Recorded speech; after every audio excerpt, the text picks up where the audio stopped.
حضور اکرم صلی اللہ علیہ وآلہ وسلم نے فرمایا کہ جب میں شب معراج اللہ سے ملاقات کے لیے گیا تو میں نے جہنم میں زیادہ تر تعداد عورتوں کی دیکھی۔ وہ اپنے اپنے کیے گناہوں کے مطابق سزا بھگت رہی تھیں۔ میں نے جہنم میں ایک ایسی عورت دیکھی جس کے سر کے بالوں سے باندھ کر اسے الٹا لٹکایا گیا تھا، اس کے سر سے خون بہہ رہا تھا۔ میں نے جبرائیل سے دریافت کیا کہ اس عورت نے کیا گناہ کیا ہے جو یہ سزا بھگت رہی ہے، تو جبرائیل امین نے جواب دیا، اے اللہ کے نبی، یہ عورت اپنے سر پر دوپٹہ نہیں لیتی تھی، اس کے سر کے بالوں پر غیر مردوں کی نظر پڑتی تھی، اس گناہ کی وجہ سے اس عورت کو سر کے بل لٹکایا ہوا ہے۔ حضرت عمران بن حسین سے مروی ہے کہ نبی کریم صلی اللہ علیہ وآلہ وسلم نے فرمایا، میں نے جنت میں زیادہ تعداد فقراء کی دیکھی اور جہنم میں زیادہ تعداد عورتوں کی دیکھی ہے۔ عبداللہ بن عباس رضی اللہ تعالیٰ عنہ سے مروی ہے کہ حضور اکرم صلی اللہ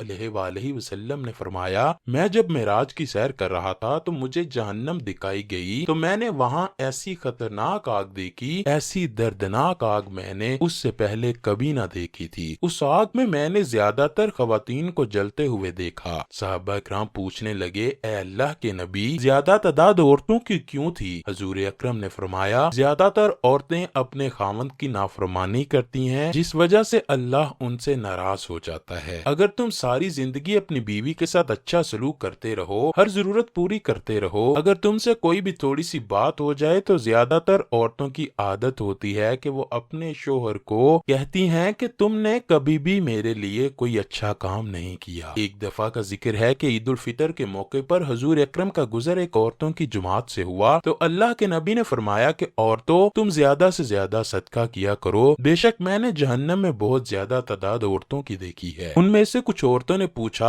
اے اللہ کے نبی، ہم میں کون سی ایسی بات ہے جو ہم کو جہنم میں لے جاتی ہے؟ حضور اکرم صلی اللہ علیہ وآلہ وسلم نے فرمایا، میں نے عورتوں میں دین کی کمی دیکھی ہے اور تم اپنے خاوند کی نافرمانی کر کے اللہ کو ناراض کرتی ہو، گالی گلوچ کرتی ہو، دوسروں کی چغلیاں کرتی ہو۔ زیادہ تر عورتیں کم عقل ہوتی ہیں کہ جو کہ اچھے سے اچھے عقل مند کی عقل پر بھی پردہ ڈال دیتی ہیں۔ عورتوں نے دریافت کیا، اے اللہ کے نبی، ہماری عقل اور دین میں کس چیز کی کمی ہے؟ حضور اکرم نے فرمایا، کیا اللہ پاک نے عورت کی گواہی مرد کی نسبت نصف نہیں رکھی؟ تو عورتوں نے جواب دیا، جی حضور ایسا ہی ہے۔ آپ صلی اللہ علیہ وآلہ وسلم نے فرمایا، کیا یہ عورتوں کی عقل کا نقص نہیں ہے؟ حضور اکرم صلی اللہ علیہ وآلہ وسلم نے فرمایا، جب عورتیں حیض کی حالت میں ہوتی ہیں تو کیا وہ روزے اور نماز کو چھوڑ دیتی ہیں؟ عورتوں نے جواب دیا، جی ہاں چھوڑتی ہیں۔ تو اللہ کے نبی فرمانے لگے، کیا یہ عورت کی عقل کی کمی نہیں؟ کیا یہ عورت کی عقل کی کمی نہیں؟ کیا اس طرح عورتوں کے دین میں کمی نہیں ہوتی؟ حضرت سیدنا علی ایک دن خطاب فرما رہے تھے کہ 10 عورتیں ایسی ہیں جن کا جنت میں جانا بہت ہی مشکل ہے۔ حضرت علی سے دریافت کیا گیا، وہ 10 عورتیں کون سی ہیں؟ حضرت سیدنا علی فرمانے لگے، سب سے پہلی وہ بیوی جو اپنے خاوند کی نافرمانی کرتی ہے تو اس کا جنت میں داخلہ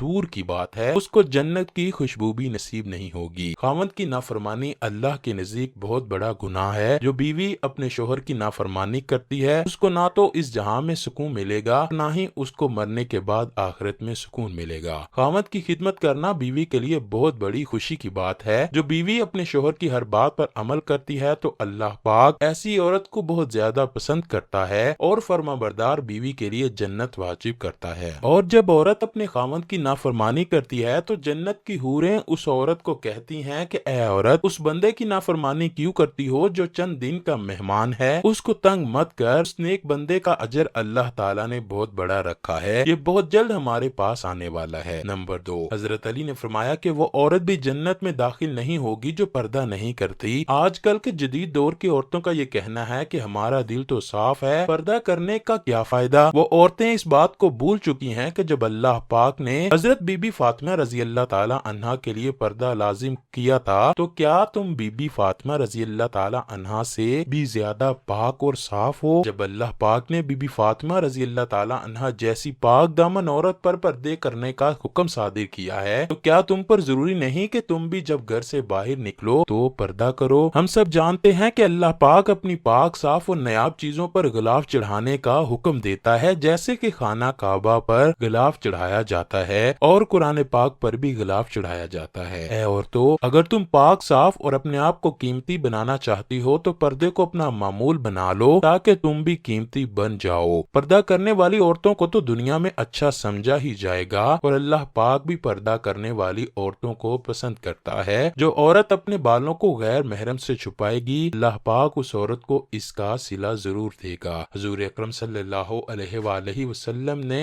عورتوں کو اس صورت میں نایاب کہا ہے جب وہ پردے کا احترام کرتی ہیں۔ نمبر 3، جو عورت زبان دراز ہوگی وہ بھی جنت میں داخل نہ ہو پائے گی۔ زبان دراز عورت ہر وقت بلا وجہ بولتی رہتی ہے، وہ دوسروں کو برا بلا کہتی ہے، جس کی وجہ سے اللہ پاک ایسی عورت کو جنت میں داخل نہیں کرے گا۔ نمبر 4، اللہ پاک ایسی عورت کو بھی پسند نہیں کرتا جو ہر وقت دوسروں کو کہتی رہتی ہے کہ تم مر جاؤ، بد دعائیں دیتی رہتی ہے، یعنی کہ ہر وقت موت کی طلب کرنے والی عورت کو بھی اللہ پاک کبھی بھی جنت میں داخل نہیں کرے گا۔ نمبر 5، ایسی عورت کو اللہ تعالیٰ پسند نہیں کرتا جس عورت کے سامنے کوئی دین اسلام کی بات کی جائے تو وہ اس بات کا مذاق اڑائے، ایسی عورت کو اللہ پاک ہمیشہ گناہ گاروں کی فہرست میں رکھے گا۔ نمبر 6، چغل خور عورت کو کبھی بھی جنت میں داخل نہیں کیا جائے گا۔ وہ عورت جو ادھر کی بات ادھر کرتی ہے اور ادھر کی بات ادھر کرتی ہے، اللہ پاک ایسی عورت کو سخت ناپسند کرتا ہے۔ نمبر 7، وہ عورت جو ہر وقت اپنے خاوند بچوں پر احسان کرتی ہے اور اس احسان کو بار بار جتلاتی ہے، ایسی عورت بھی جنت جیسی نعمت سے دور رکھی جائے گی۔ نمبر 8، ایسی عورت جو دوسروں کی غیبت کرتی رہتی ہے، غیبت کرنا ایسا ہے جیسا کہ کوئی مردار کا گوشت کھاتا ہے، غیبت کرنے والی عورت کو کبھی بھی اللہ پاک جنت میں داخل نہیں ہونے دے گا۔ نمبر 9، ایسی عورت پر جنت واجب نہیں ہوگی جو بالوں کو کھول کر چلتی ہے۔ جب عورت اپنے بالوں کو کھول کر چلتی ہے اور غیر مردوں کی نظر اس کے بالوں پر پڑتی ہے تو وہ سخت گنہگار ہوتی ہے، اللہ پاک ایسی عورت کو کبھی معاف نہیں کرے گا۔ نمبر 10، ایسی عورت جو غیروں کے سامنے اپنے آپ کو سجاتی اور سنوارتی ہے، بلا وجہ باہر جاتی ہے، ایسی عورت پر بھی اللہ پاک لعنت بھیجتا ہے اور ایسی عورت کو بھی جنت میں داخل نہیں کیا جائے گا۔ ان 10 عورتوں کو قیامت کے دن جنت نصیب نہیں ہوگی۔ عورتوں کو چاہیے کہ کبھی بھی ایسا کام نہ کریں جس کو کرنے سے اللہ پاک نے منع فرمایا ہے۔ اگر اللہ پاک کے منع کرنے کے باوجود بھی وہ ایسے کام کرتی ہیں تو ایسی عورتوں پر جہنم کی آگ لازم ہوگی۔ ہم سب کو چاہیے کہ ہر وقت اللہ کے ذکر میں اپنے آپ کو مشغول رکھیں اور ان برے کاموں سے منع ہو جائیں جن کو کرنے سے اللہ پاک ناراض ہوتا ہے۔ اللہ پاک ہمیں نیک عمل کرنے، برائیوں سے دور رہنے کی توفیق عطا فرمائے۔